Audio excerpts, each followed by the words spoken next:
I'm Stefan Baumann. I want to welcome you to my ranch. Today, we are going to have a special treat.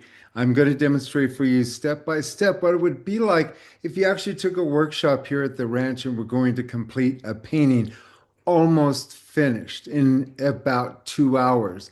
Now, the original video that we did was for our brunch and brush event, which happens the beginning of every month on Sunday.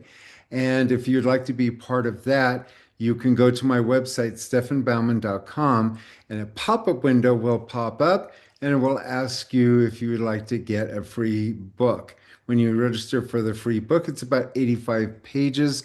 You'll be part of our mailing list and you will be invited to be part of our paint along.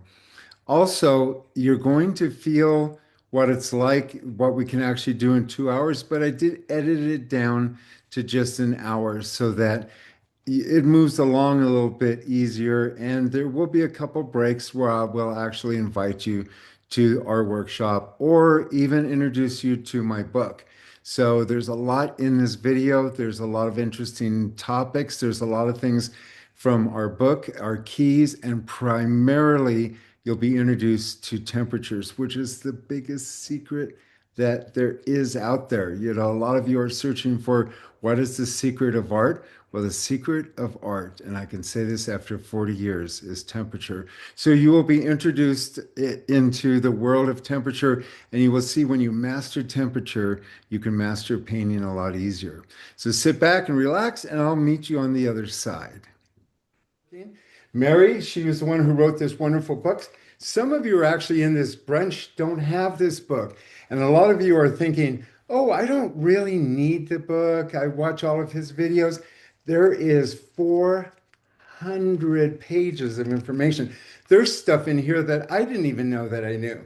And so it is definitely, Mary dug it out of it. Over 2 years, we worked on this book every week. And for a lot of professional artists, they have said it's their new Bible. And it really is, there's just so much information. It's broken down to the 13 keys, which you actually see here. They're actually color coded in here. Let's see. Anyways, so they're color coded. So if you have the book, we'll reference that as we go along. If you don't have the book, gotta get this. I know. And it's well worth the investment. And Mary is a great writer. Everybody says, oh, Stefan, you wrote such a great book. And I go, it wasn't me. Mary wrote it. She just took my information and made sense of it. So anyway, thank you, Mary. You're here. I'll let you go back to obscurity in the background. Nonetheless, hopefully you can see what I'm doing here. So the picture that we're painting referred to the one that's in the email. So you want to make sure that you dig up that reference and you can paint along with us with that picture that we sent you. And outside of that, we're going to go ahead and get started. I'm going to start off with our usual mimosa, and we'll pop the cork and pour with some orange juice and start this Sunday brunch. So every time I say the word asphaltum, I want you to take a sip. Whoa! There's a lot of questions that have arisen since the last time we did something. Some have to do with the Grisaille, some have to do with the palette. And let's go over the palette real quick.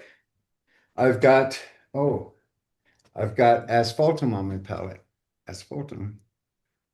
Mmm. Ah, delicious. All right. So we have asphaltum and ultramarine. And then that's my warm side of the palette. My cool side of the palette is cerulean lemon and phthalo red rose, permanent rose, and or alizarin crimson. Now, I don't like using alizarin crimson because alizarin crimson is just an ugly color.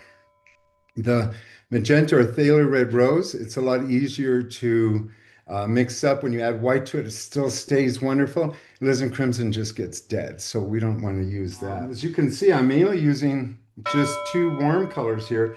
You could add yellow ochre, and we may add some other colors, but for right now, we're going to do a grisaille. And the grisaille predominantly, usually with most artists, is asphaltum.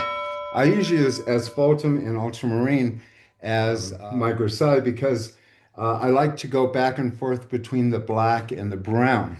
This time I'm not going to go so brown. I'm actually going to go more blue because as you see in the scene, the overall color of the Grisaille is going to lean towards more of a gray. And this is ultramarine blue deep. Now I've already sprayed my sketch and I actually added a little bit of a liquid to it. That's a medium that I'm actually using here. I'm using a little bit of liquid. When I add liquid to the canvas here, I'm painting much larger so that you guys can kind of keep up, and that's the idea. Stefan, Yes, did you use a pencil to draw your yes, that's just the pencil. You could use, a lot of times when we go out on location, I usually don't do any drawing at first. And so that's a really good question. This is drawn out for a couple reasons. One, so that you guys can kind of see where I am and where I'm heading to. Number two, I'm in such close quarters that I can't get back to see what I'm doing. So I kind of have to have some marks to know where I am because normally I like to step back and move back and forth. So I'm taking the ultramarine blue as a grisaille. The grisaille should always be kind of a warm color.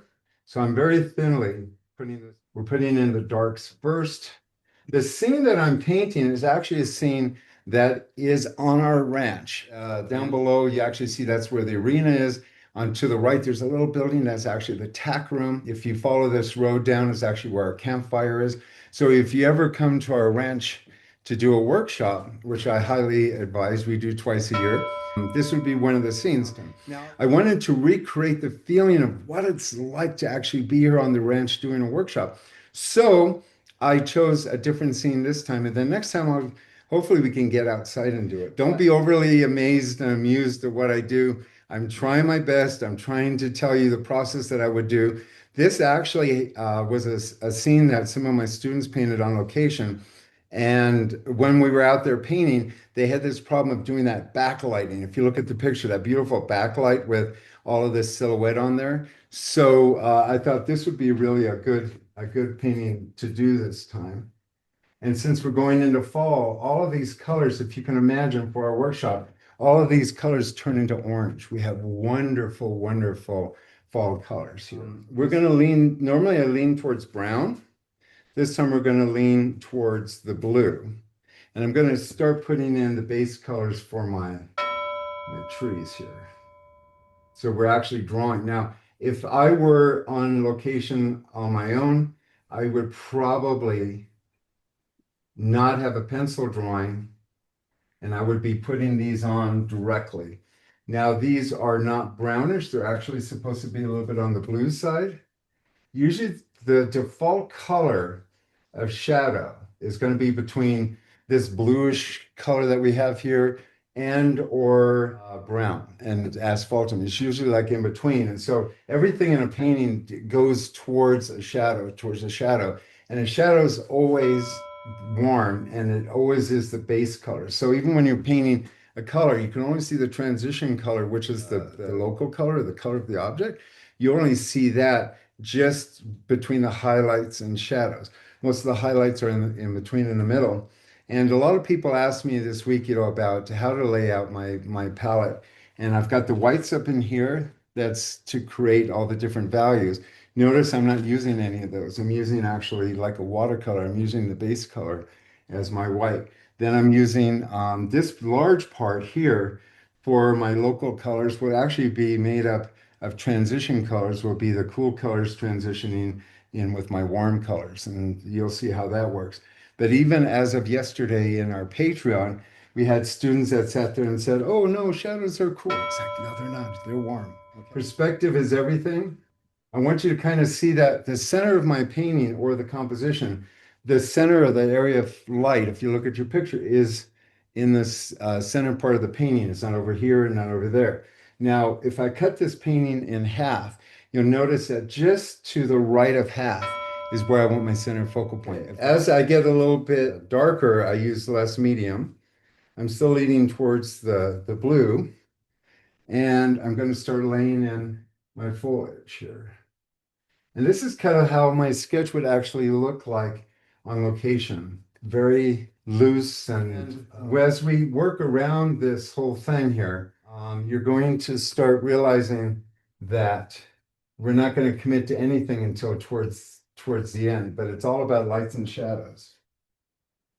Now, we always want to start with the warmest colors and then go cool. So I'm going to take the ultramarine blue. This is ultramarine blue deep. And I'm going to start doing my transition color. And I'm going to take lemon yellow to my ultramarine blue deep. So I got my yellow. So this color, which normally would have been a cool color, now is starting to warm up. And this will be the base color that I want to get. Green's a very difficult color to work with. And as you notice, I don't have any green on my palette except for what I mix. It's always best to mix your secondary colors than to get them out of the tube. You have more control over them. Darken my tree here. Going to go a little bit more towards the value of what I want. And I'm going to darken the tree here. There's actually two trees that are grown together here. And we'll discuss about reflective color and secondary light in here. You should follow along a little bit on picture that I've sent in so you can see where these areas are coming up. Now, the base color back in here, if we look way in the distance, we kind of see a little shadow color. When we start putting the highlights, these will actually blend in and mix in. So as you can see, my Grisaille is not just one color, it's the ultramarine color and the asphaltum color. Those two colors create my base color. I switch into the blue if I want more of a gray color. I switch more in to the brown or the asphaltum or a transparent brown oxide or burnt umber, whatever you want to call it. If you don't have asphaltum, you can use transparent brown oxide, which is exactly the same. So we're going to take lemon yellow, which is my cool. I'm going to add a little bit of ultramarine to it, and I'm going to start painting the background colors back in here, this yellowish color here. And I'm painting on a masonite board. This is ambersand. This is 18 by 24, which is about the same dimensions as the 12 by 16, which we recommend you work with. And I haven't used white yet. That's my white I haven't used. I'm using pure. It's kind of a fallacy that if you want your paintings to look great, you don't want to get too busy with your white. We'll use white and a little cleaner brush when we actually start putting in the rest of it. But you can see how abstract the whole thing is. It's starting, when I take this yellow and start mixing it into my Grisaille here, you can see it's starting to turn kind of all variations of green. When you're using the fan brush, you want to use the corner of the fan brush, not the full thing. When you lay the full thing down, you get like an eyelash. You don't want to get that. And I'm going to mix a little bit of the cool cerulean blue in with my lemon yellow. And we're starting with the highlight colors in the back. And as we start putting in the foreground, it's going to get darker and darker. So we're working from light to dark. And we're going to go put in some bird holes any second here up here, because there's some sky holes in here we have to address. I'm constantly looking over, is it a cool or a warm? If the light's hitting the leaves, it's going to be a cool color. If the light is not hitting the leaves, if it's diffused, it's going to lean towards a warm color. So I'm going back between warm colors and cool colors. So, and what I'm also thinking about is this, I'm looking at while I'm painting this to make sure that there's kind of an interesting pattern, you know, like how this crosses over here, and paying attention to my values, my temperatures, my colors, and of patterns, you know, because all this stuff is. Now, a lot of people, they say, you know, how do you get your painting to look painterly? How do you loosen up? Well, this is the point that you loosen up when you have a lot of energy. You've got a little bit of mimosa going through you. You're putting paint on passionately. This is the point where you'll go in and like move the brush around and just kind of blop it on. Now, as we start refining this more and more and more, we're going to tighten up around the center focal point. If the center focal point's nice and tight, the rest of the painting will fall into place. We won't have to do all the detail. A lot of the artists that come to me and say, my paintings are too tight, I tell them the part that is important is this part right in here to keep this loose, keep it fun, keep it flowing, and make a lot of mistakes here. And then as we start tightening up, we're going to tighten up the center focal point in here. And whatever is kind of left over, you'll see towards the end when we get into 2 hours, you'll see kind of how the eye wants to focus in on a point that makes sense. Everything else is kind of blurry and abstract. The eye won't concentrate on it, and that's how you keep that loose feeling in the painting. You kind of learn how to direct the viewer to what it is that you want them to see. And in this particular painting, it's a center focal point in the middle of the painting.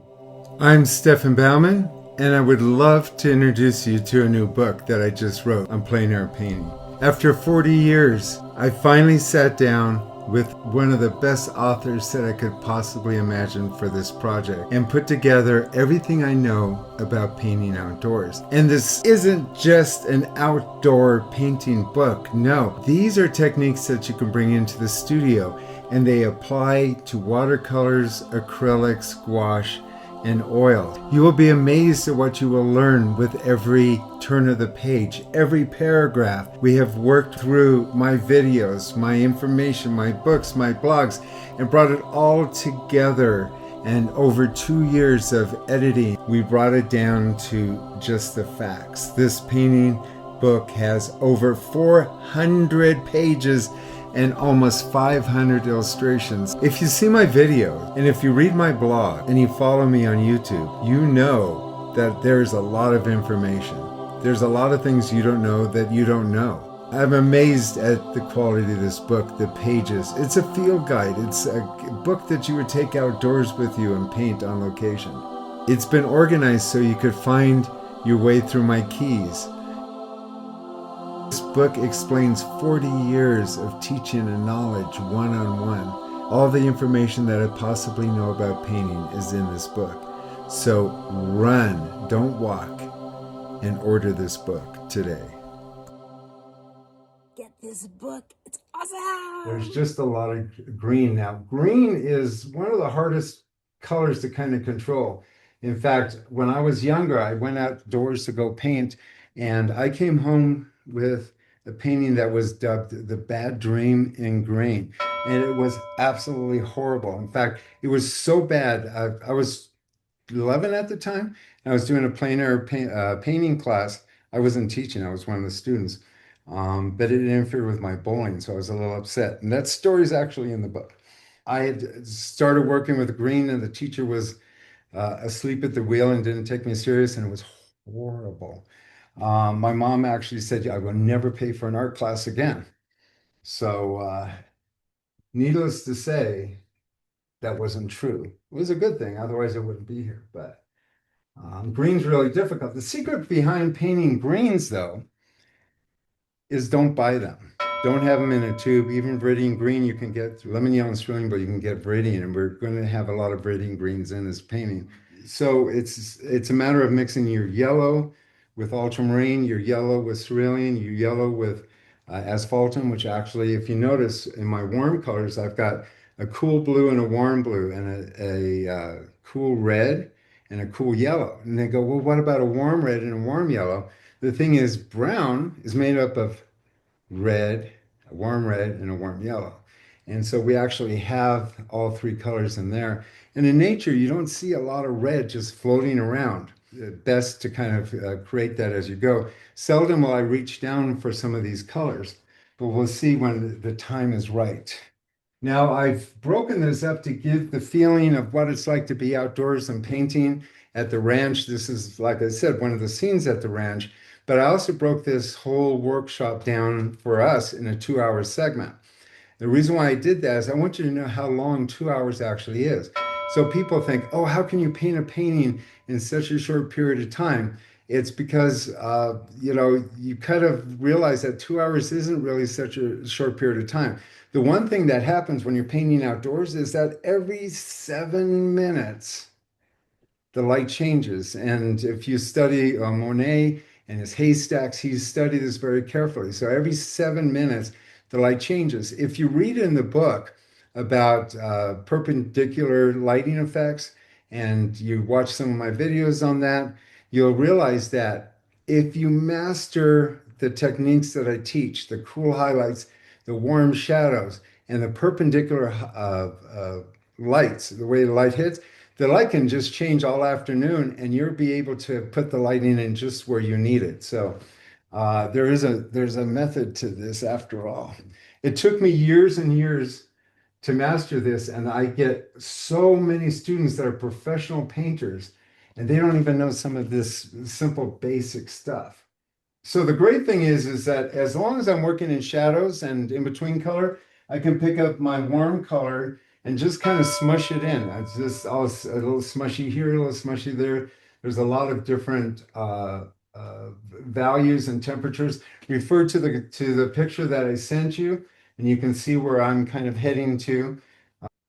And let me see, I've got some greens in there. So just remember this. We have lights, we have shadows, and we have lights. If I mix my shadow colors in with my highlight colors, those are transition colors. Transition colors are local colors, which means in the transition area, you will get the color of an object that is neither got light or shadow on it and is also where all the texture is. And then as we get towards the highlight color and we start putting the highlights in, we're going to start making sure that our lemon yellow and the highlight tones that we're using are going to be as pure as possible, which is kind of difficult when the entire painting is so wet. But, pressure makes diamonds. I plan to make some fabulous diamonds.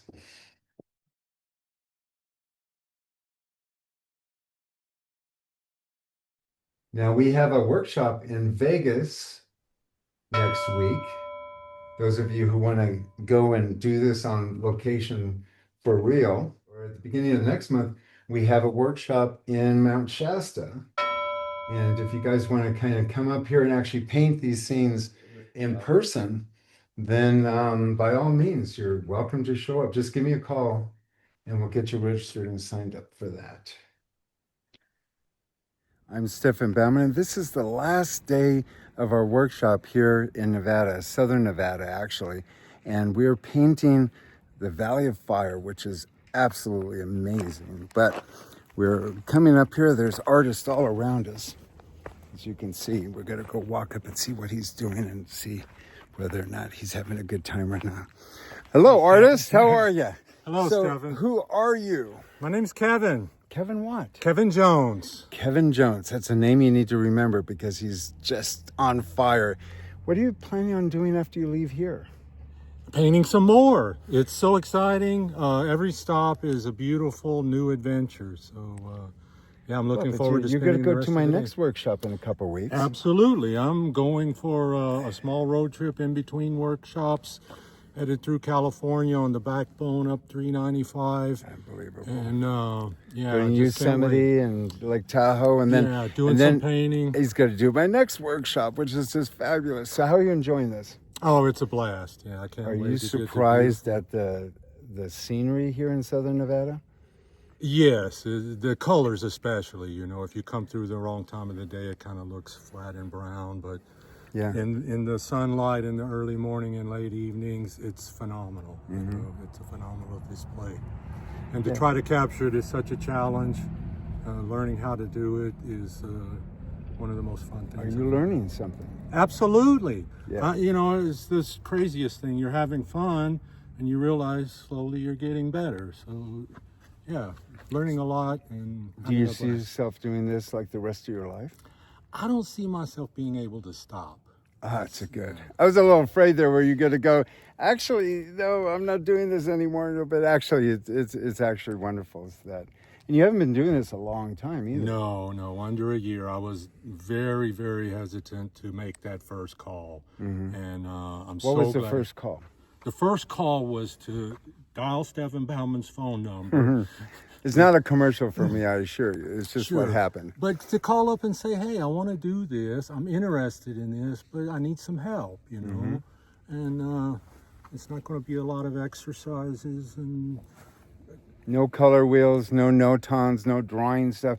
you just jump right into it and do it, and you Yes. learn from what not to do by making those not to dos, right? And and having an enthusiastic, supportive coach friend who can help me along this journey. So it's not that complicated, because well, first thing when people say, well, Vegas, what's there to paint in Vegas? And wow, the scenery out here is just spectacular. You can imagine what this is like. But it's something that you kind of just nibble on until you get it. It's not so overwhelming. Right. So so if you are planning on going to learn how to paint on location, what would you suggest a newbie to do? First of all, buy Stefan Baumann's latest book, The Ultimate Plein Air Guide. The Ultimate I Plein didn't Air ask him Guide. to say that either, Right. but the thing is, it's kind of a Bible. Yes, and it doesn't even matter if it's not plein air. You're going to learn something in this book. It's well laid out, well put together. And if that's the first step, but I really recommend, if you're interested in learning how to do this and come into a workshop, make that phone call and talk to Stefan Baumann. Yeah, and you won't don't have... regret it. There's no commitment. You try it, you don't like it. Well, the thing is that, though, it's not so over the top, and you don't have to have a lot of knowledge. You actually come out here, we paint. You're not learning my method. I just make you better. Right. A year ago, I was an absolute and total beginner. Yeah. And I'm still got a long way to go, but I'm increasing in confidence by the day. Yeah, I just can't, whenever I hear people, because they would watch my television show and stuff, and we're painting in the parks, and they would always go, when I grow up and retire, I want to do this for a living. And, it's so awesome that I'm able to do that for artists. And so you really inspire me. Oh, for human beings, people that are having dreams, and you're helping them achieve that at, maybe just the time they thought it was out of reach. Yeah, and it starts off with phone coaching, to kind of get you going, which didn't take long. How long have you been with me? 10 or 11 months. Yeah, under a year you're painting. Yeah, all these people that have you do color wheel and no-tones and drawings and stuff, you're wasting your time. Come out and try this for yourself on the spot. It's hands-on. Hands-on. Make the mistakes. Let's figure out what's missing, and we'll just fix that and carry you on. Before long, a year from now, you could be out here at my next Vegas workshop. So I plan on being here, and I hope to see you too. Thank you. Join us. Thank you. Anyway, so if you're interested in joining us in our workshop, just go to my website, stefanbaumann.com, and there, a little pop-up window, those annoying things pop up. Anyway, so fill that out. You actually download a free book, which is like 80 pages. There you'll kind of get an introduction to some of my plein air stuff, some history, and some of my artwork, but that will keep you in the loop. You'll be part of my mailing list. If you want to order the book, you can go to stefanbaumann.com, and there is an order form for the book, and it's not necessary, but you'll learn a lot from it. I didn't spend 40 years learning how to paint just to not have my own ideas and things, and you'll be amazed that this is a lot easier because I've broken it down very, very simple steps.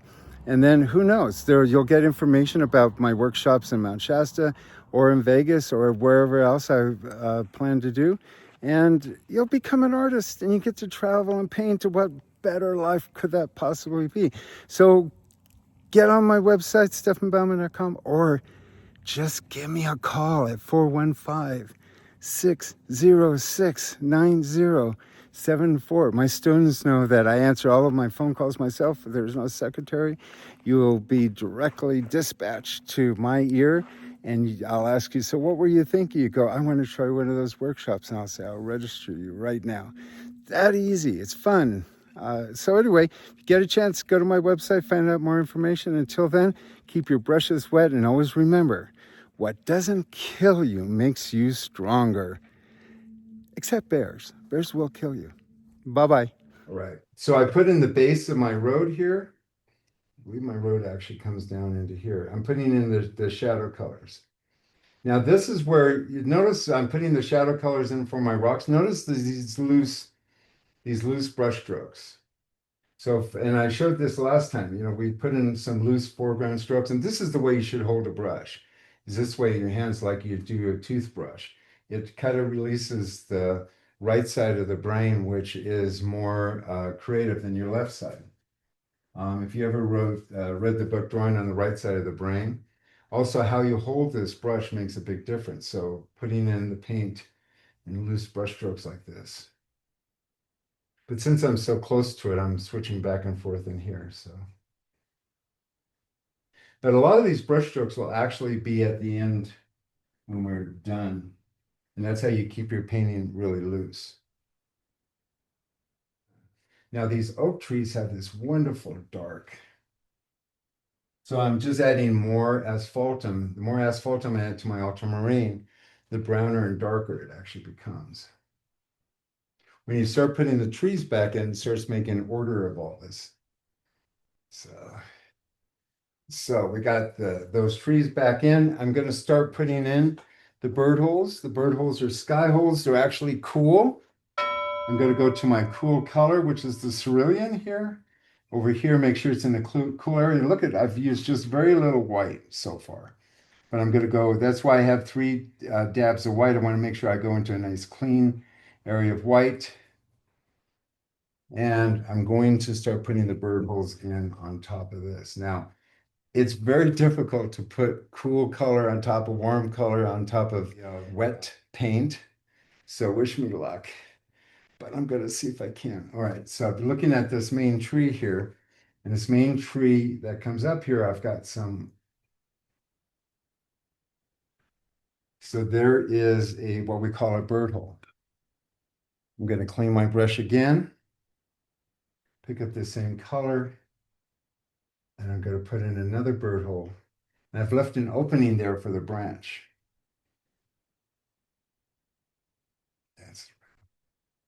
I'm attacking this bird hole first just because you can see it in your picture. It's one of the bigger spots. And since all of this in here is contaminated with warm colors, when I go in with a cool color, and Brenda, I'm cleaning my brush as best as I can in between my dabs of color. And I leave spaces in between to give the illusion of branches. Mastering bird holes is really a fun thing to do.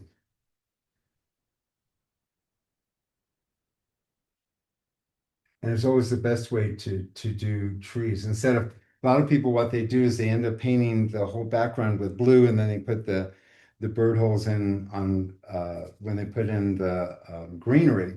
And the best way to handle these things is to handle them this way, where you actually have a color in there as a base, and then you put in.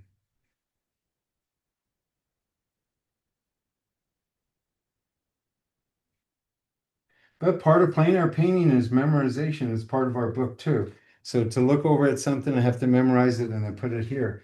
That's part of what we do as plein air painters.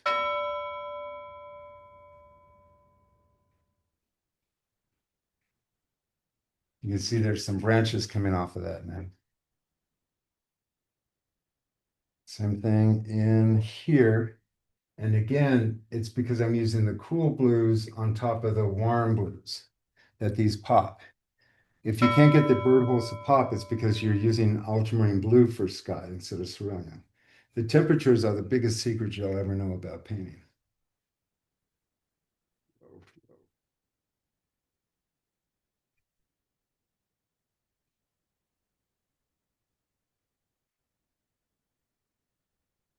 Cleaning my brush again, going back into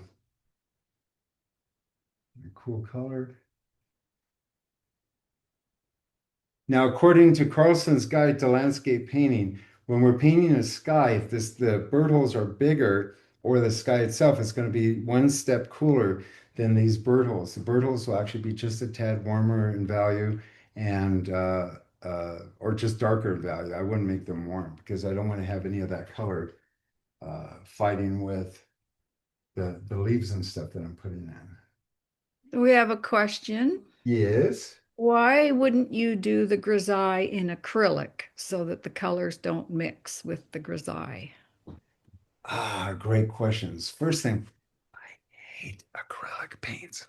And I have a moral obligation to try to get people who paint acrylics off of acrylics onto oils. Second, if I would do this, This would be already dry. And if it were already dry, watch what will happen is that I will take this color here and mix it into my wet green. Oh, wow. And I can actually get that. You can't do that with acrylic once it's dry. That's why. Did I answer your question?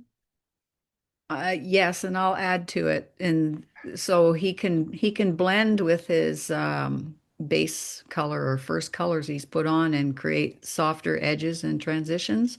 Yeah. Whereas if the background is dry, you're just going to get hard edges and lose the effect. Yeah. And so when we talk about loose and hard edges and soft edges, and we'll get more into that as we get towards the center, you want all these to be soft edges. And by sticking these little dabs of color, and remember how I said with Carlson's Guide to Landscape Painting and the Bauman Ultimate Guide to Landscape Painting, the bird holes are one value or a half a value to a full value darker than the sky itself. So when I take this cool color here, watch this, and I start putting in the bird holes here, I'm actually picking up a little bit of the warm color in there, darkening the value. If I would do this, if this were all acrylic to start off with, and I would go back and do that, I would end up with white, white, white, white, white, and it would look like somebody had put toilet tissue all over the painting here. So it's the softening, the blending. These are things that acrylic painters never get to realize. It's okay. You can paint acrylics. Well, that's not quite accurate because What do you? acrylic painters can put medium in their paints so that they dry much more slowly Yeah. and can achieve that blending. Okay, then let's take it one more thing. If I go outdoors and paint and I have to bring acrylic paints and oil paints, that doubles the stuff that I have to carry unnecessarily because look at how good that looks. Yeah, that's a Well, I mean, strong I'm argument. getting that effect without having to do the acrylic and water and Yeah, if that's you a want, very strong argument. yeah, if you want to do acrylics and that kind of thing and do this as a base, go for it. I don't really care. But I always ask myself this one question. What would Rembrandt do? Do you think Rembrandt would have done the base color in acrylics? No, they didn't have acrylics back then. So, if it could be done in oils, why not? And look at, oh man, look at that. Whoa.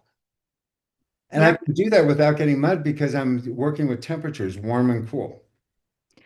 What brand of cerulean are you using? I am using Michael Harding. Actually, this one is Old Holland. But Old Holland can be kind of expensive. The brand of paint that I really like the most if I go out and buy is Michael Harding. It's a good quality paint that's kind of inexpensive. Not cheap, but I'm not really a brand fan.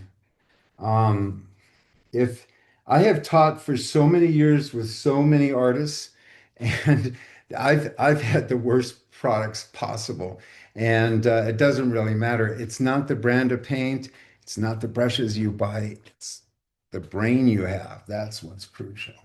All right, you got to learn this stuff. I love doing this because it's kind of reverse painting, and I can get branches in. Look at this. When we first started, you thought, he's chaos. He can't get that thing organized to look like that picture, but look.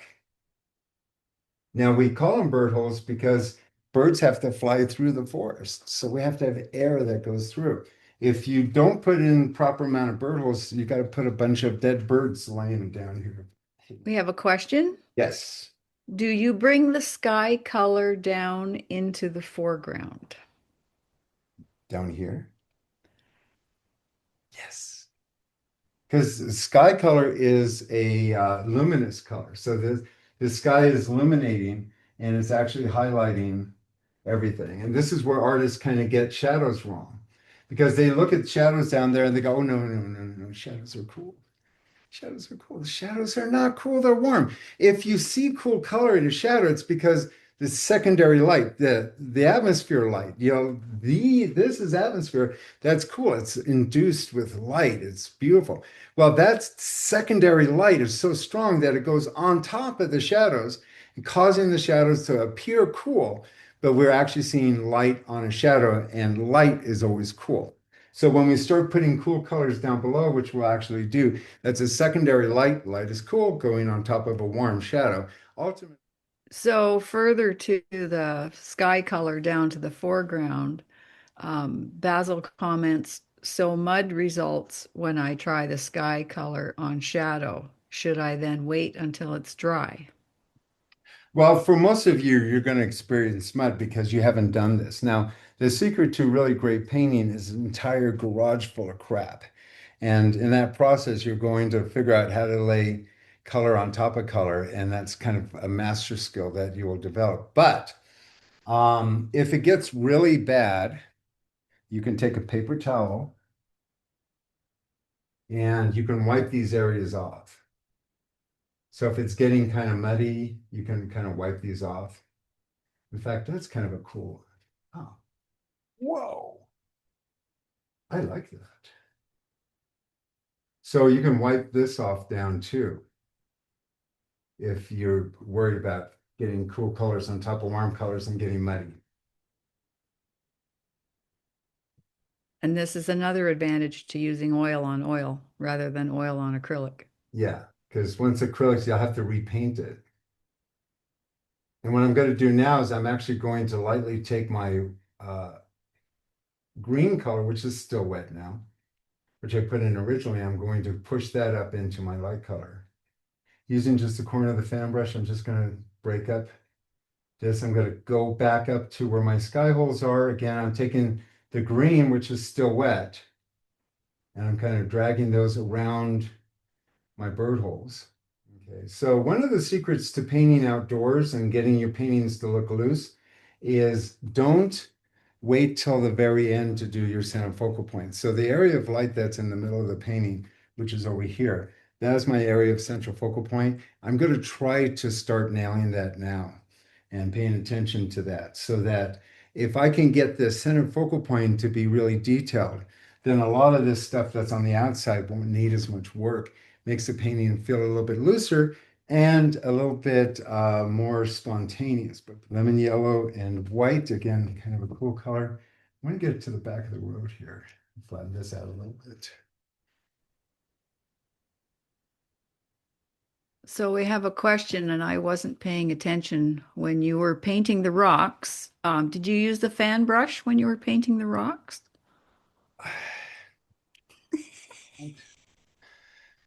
I kind of use whatever brush I have at the moment. So, I don't have a rock brush. I don't have so if the fan brush sits there and it's got paint on it, I'll use it. So I don't have a brush specific for anything. Usually we use fan brushes for uh, doing trees and stuff, but I'm using a fan brush right now just to put in the road. And I'm putting in kind of the road has got a lot of luminous quality to it. So here I'm using magenta. You can see I don't use a lot of red, but I'm using magenta and white. And I'm putting in this kind of illuminated color here. Since it doesn't really have a strong highlight on it, except in back, I'm kind of just putting in a transition color, neither warm or cool. And this color out here is kind of a grayish color anyway. Can you imagine if you were actually here on the ranch painting for real? Ah, that would be just awesome. You should put it on your bucket list. Now notice that everything is kind of chaotic. It's all over the place, but it's starting to develop more and more. The key to it is to keep it all loose and flowing and pull it together towards the end.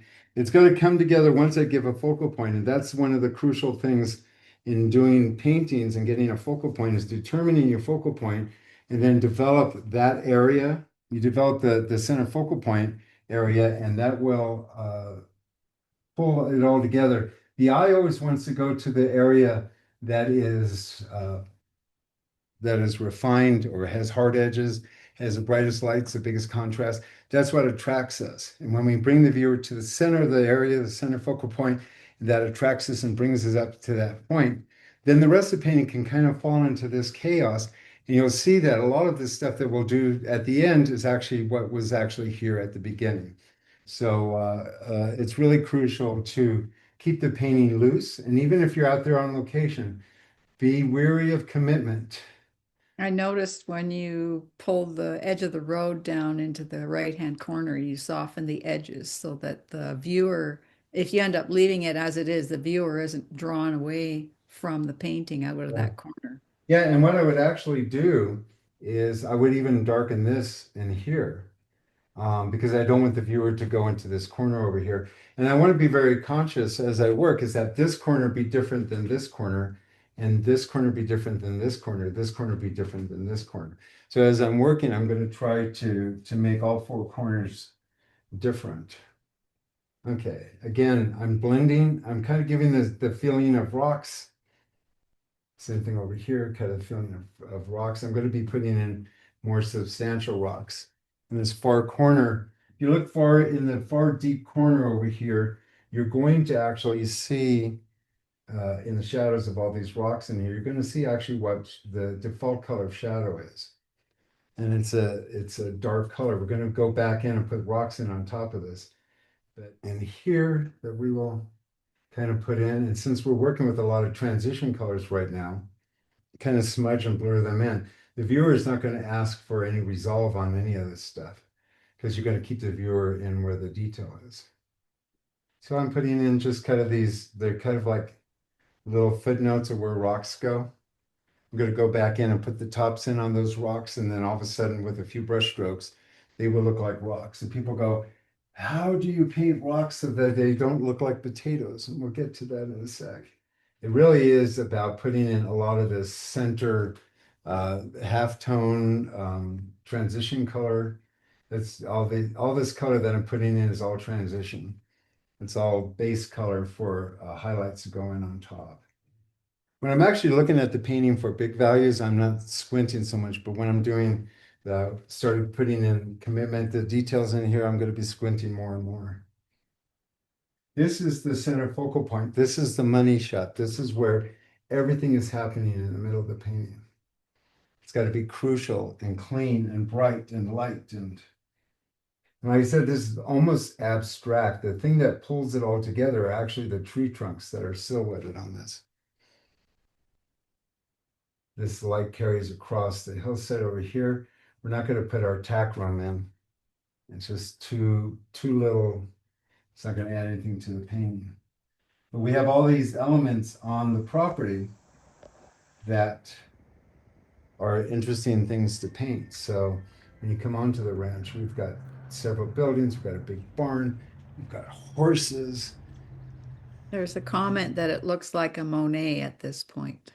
Yeah, well, this is very Monet-like, very Monet style. Probably be a little bit bluer for Monet. This is a transition color. These are my green colors. Again, look at all that green, and there's no green that I added to my palette. Those are just with yellow and ultramarine. And if you want cooler greens, you go with cerulean and lemon yellow. And this is actually, light coming through the trees. So we've got really cool color on top of warm. If you were doing this warm color on top of warm color is going to make mud. Cool color on top of cool color will make chalky. In order to do this, you got to make sure you have a warm base, which we have when we laid it in. And then I'm putting in a cool color, not just a whiter color, but a cooler color. When you separate your temperatures, that's when the magic happens. And of course, the ever famous Baumann thumb action, which I use a lot when I paint. It's the best product out there. Just bringing all that together. The main focal point is the most crucial, and that's this area in here. And so I'm spending some time just getting my blends together. In a central focal point, you have your brightest bright and your darkest darks, and you have your hardest edges. Right now, I haven't committed to the hardest edges, would actually be the trunks of the trees. But I can actually get these branches in with my fan brush. That's one reason why I like using a fan brush, is because it's very multi-use tool, very versatile. I'm not quite sure if those are even in the right place. I'm so close to it, I can't really see where these go. These are the lighter trees that are in the background, referred to your picture. These trees that I'm painting in actually are dogwoods. In the springtime, these dogwoods grow flowers on them the size of saucers, huge. I've got pictures of them, and you'd be amazed at how big they are. And you did a painting of them too. I did several paintings of them. Every year I try to do a few of them. I think one of them is in the book, isn't it, Larry? Yeah. When in doubt, always refer to the book. And what book is that, you might say? It's this book. Did I tell you that we wrote a book together? Anyway, there it is. The Ultimate Plein Air Guide. You go to my website and order it. And I've put the link up on the chat a couple times too. Okay. Secret of temperatures. And it is a secret. It's just unbelievable how few people actually know about it. One of my students just took a portrait class in Amsterdam, and he was shocked that the teacher there, who's really world renowned, really didn't know much about it. So it's like, you guys are getting information that even professional artists don't know. And for the longest time, I didn't know. And the big secret about that is that I didn't know that I didn't know it. And when I knew it, I couldn't see anything else. When Mary and I were doing the book, I mean, before the book, she was taking lessons from me. And I started all this, and she's going, but I made a believer out of her. This is true. Yeah.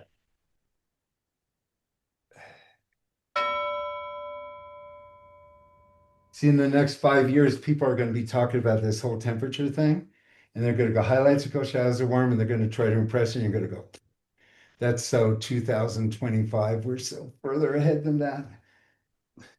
They go, how do you know? And I said, well, I studied with Stefan. He's the guy who came out of the closet with it. Nobody was talking about it on YouTube when I was giving these lessons. So you're getting the inside track here.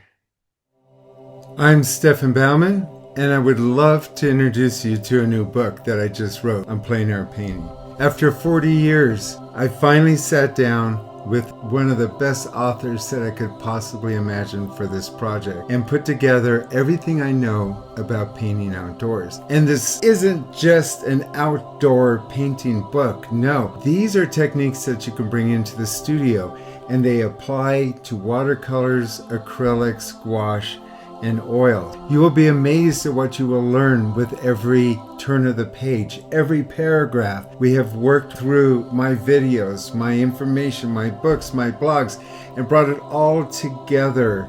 And over 2 years of editing, we brought it down to just the facts. This painting book has over 400 pages and almost 500 illustrations. If you see my videos, and if you read my blog, and you follow me on YouTube, you know that there's a lot of information.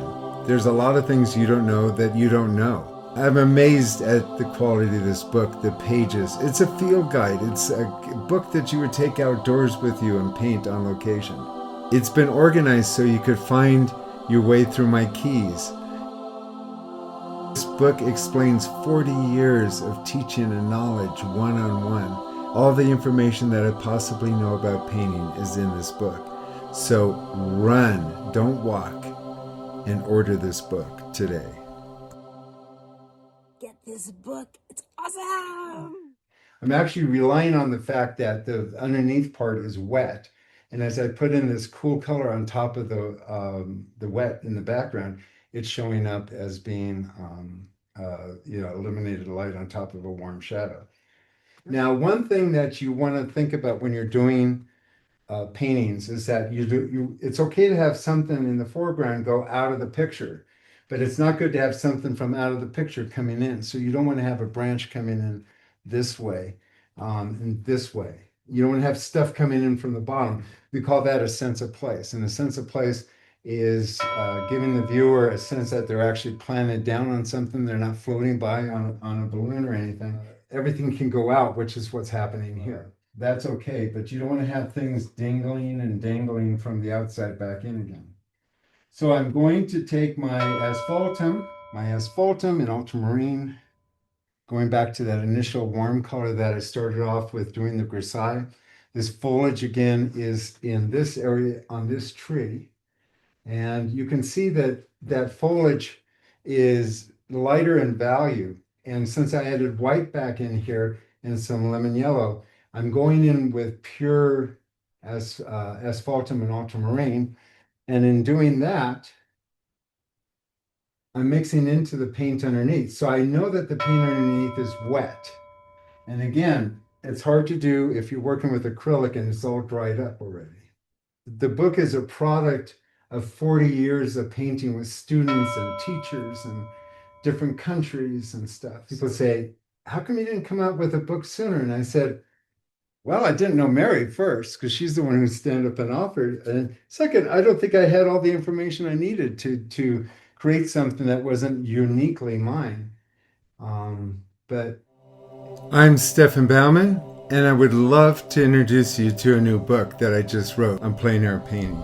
After 40 years, I finally sat down with one of the best authors that I could possibly imagine for this project and put together everything I know about painting outdoors. And this isn't just an outdoor painting book. No, these are techniques that you can bring into the studio, and they apply to watercolors, acrylics, gouache, and oil. You will be amazed at what you will learn with every turn of the page, every paragraph. We have worked through my videos, my information, my books, my blogs, and brought it all together.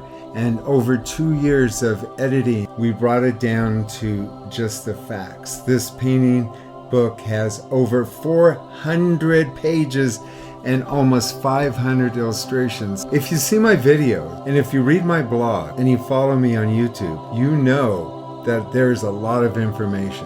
There's a lot of things you don't know that you don't know. I'm amazed at the quality of this book, the pages. It's a field guide. It's a book that you would take outdoors with you and paint on location. It's been organized so you could find your way through my keys. This book explains 40 years of teaching and knowledge one-on-one. All the information that I possibly know about painting is in this book. So run, don't walk, and order this book today. Get this book. It's awesome. I was actually at a talk and I got really angry.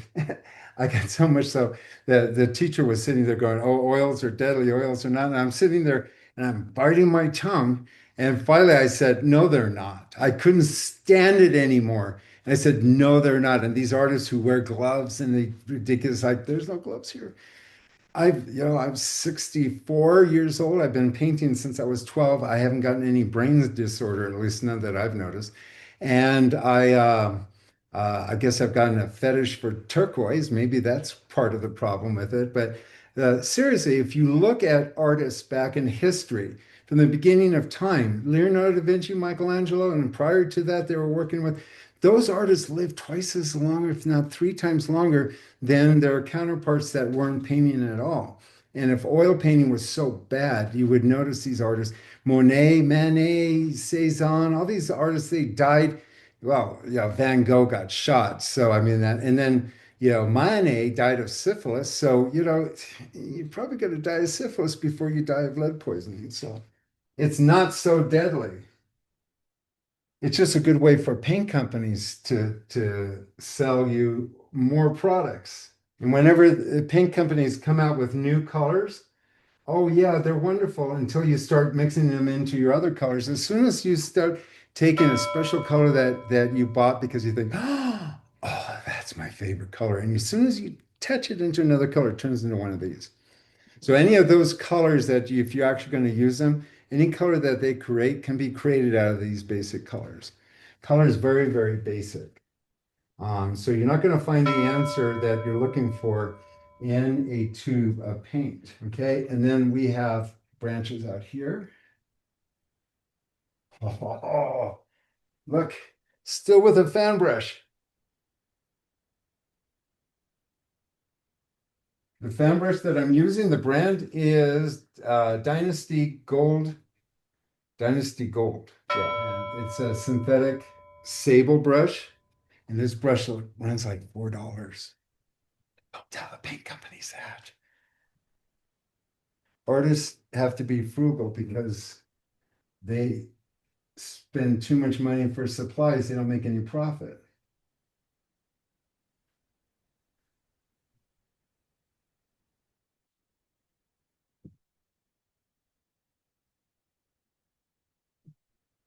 And then down in the front here, these are rhodies. Rhodies are all over. We probably have 100 rhododendron trees or bushes here. They're one of the few plants here that the deers don't eat, so we plant a lot of the rhododendrons. When I put cool colors on top of warm colors, they show up because people say, well, how do you do that without getting muddy? If I put warm colors on top of warm colors, you get mud. That's how you get mud. And you can't mix a muddy color. Muddy colors only happen out here because you'll have a warm color on top of a warm color. This is no longer muddy because it's cool color on top of warm color. And if I wanted to put another layer on here and not get muddy, I would, or chalky, I would put in another warm color on top of there to create another layer, so to speak. That tree's, again, warm color. Mixing ultramarine blue and asphaltum, going a little towards more of the asphaltum, the ultramarine blue color, just like I did over here. We're going to bring down the trunk of this tree. As we start getting all of this more defined, it doesn't quite look so messy anymore. Stefan, someone has commented about using walnut oil very sparingly for the first layers rather than a solvent. What do you think about that? Walnut oil is fine. The solvents, I'm assuming that they're trying to avoid the whole, liquid kind of thing, but walnut oil is fine.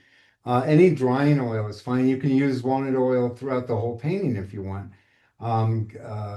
Gamblin paints, their whole product is all walnut oil instead of linseed oil. But, again, what would Rembrandt use? He may have used walnut oils. If it makes sense to you and you bought those, um, yeah, don't get, and then the Mirage oil, which is the biggest scam out there. You think, oh, I'm going to buy Mirage oil, $80 for an ounce of it. It's like, oh, it's so good. It's like liquid is basically just as good as that. So liquid is actually manufactured to duplicate the same effects that the Mirage oil makes. Again, the secret to painting is not going to be in a tube. When you squeeze out your paints, one of the biggest mistakes that artists do is that they don't squeeze out enough. When you're squeezing out, they should be the size of silver 50-cent pieces or at least quarters so that you're not constantly picking up. I have students, they put these little dabs of paint on and they wonder why their painting turns muddy. And I go, well, where's your yellow? And they go, well, I ran out. And I go, well, you expect the yellow just to make itself? And yeah, again, too, it's even when it comes to doing color charts.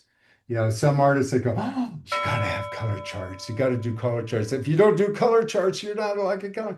It's like I haven't gone to these plein air conferences and stuff. I've never seen a professional artist ever pull out their color charts, but it's a good thing to keep you busy.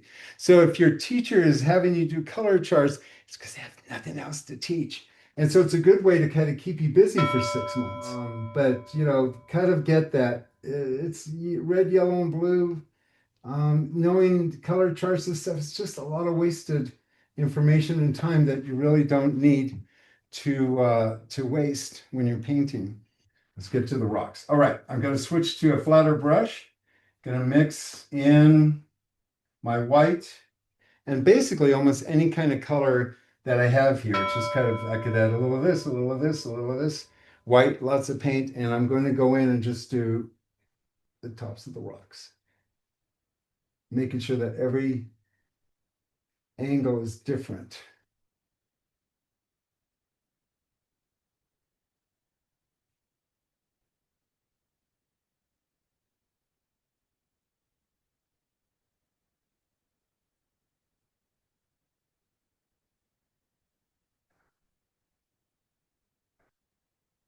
Just little tiny brush strokes as we get to the rocks. As we come forward, they're a little bit bigger.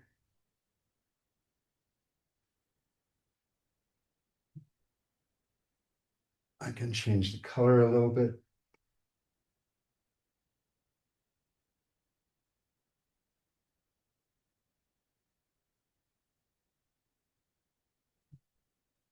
Cool, huh? Bigger brush strokes.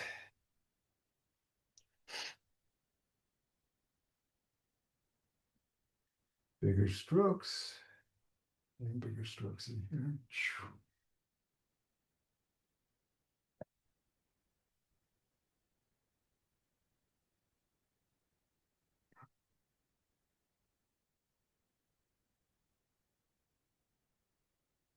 Remember, I told you all that loose brush strokes, when you start putting stuff on top of it, all of a sudden it kind of starts to make sense.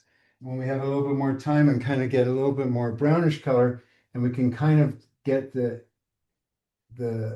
transition color in there to get a little bit more of a broken edge. But I'm keeping the dark color that was the base front of the painting here.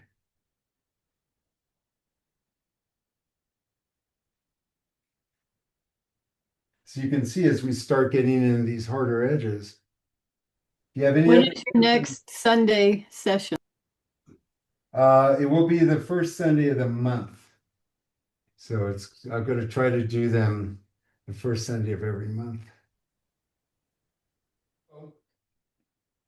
That's pretty much it that I can actually do in this short period of time, but you can kind of see, I worked on a fairly large one. You should work smaller. You should never work smaller than 12 by 16 because it is a waste of time and money if you go too small, and you can't get the kind of money back for what it is that you're doing. Start off with getting your center focal point. When we started getting this in, all of a sudden the painting started to come together and gel. I would probably go back in and start getting more foliage in, but that's just finished work. All right. It's a wrap. So hopefully you got something of value from watching this video. This is the experience that we have here at the ranch. And if you'd like to participate in our workshops here, go to www.stefanbaumann.com, and there you will actually see some invitations, some dates of upcoming workshops. We do have a workshop in Nevada, and we have some coming up in Canada. So you want to be sure to be on the inside track of that. If you'd like to be part of our brunch and brush the beginning of every month on Sunday mornings, just go ahead and download that free book on my website, and you'll be automatically invited to our brunch and brush event when they show up. And if you'd like to get some coaching, which I highly advise, if you want to get really good at painting, hire me as a coach. And you can do that and give me a call at 415-606-9074. Hopefully you enjoyed this demonstration. I look forward to giving a lot more demonstration in the future. And this is my ranch. Gives you a taste of what it's like to be here. And until we meet again at either the brunch or a workshop or introduced to my book, you have a fabulous day of painting. Bye-bye. I'm Stefan Baumann, and I would love to introduce you to a new book that I just wrote on plein air painting. After 40 years, I finally sat down with one of the best authors that I could possibly imagine for this project and put together everything I know about painting outdoors. And this isn't just an outdoor painting book. No, these are techniques that you can bring into the studio, and they apply to watercolors, acrylics, gouache, and oil. You will be amazed at what you will learn with every turn of the page, every paragraph. We have worked through my videos, my information, my books, my blogs, and brought it all together. And over 2 years of editing, we brought it down to just the facts. This painting book has over 400 pages and almost 500 illustrations. If you see my videos and if you read my blog and you follow me on YouTube, you know that there's a lot of information. There's a lot of things you don't know that you don't know. I'm amazed at the quality of this book, the pages. It's a field guide. It's a book that you would take outdoors with you and paint on location. It's been organized so you could find your way through my keys. This book explains 40 years of teaching and knowledge one-on-one. All the information that I possibly know about painting is in this book. So run, don't walk, and order this book today. Get this book. It's awesome.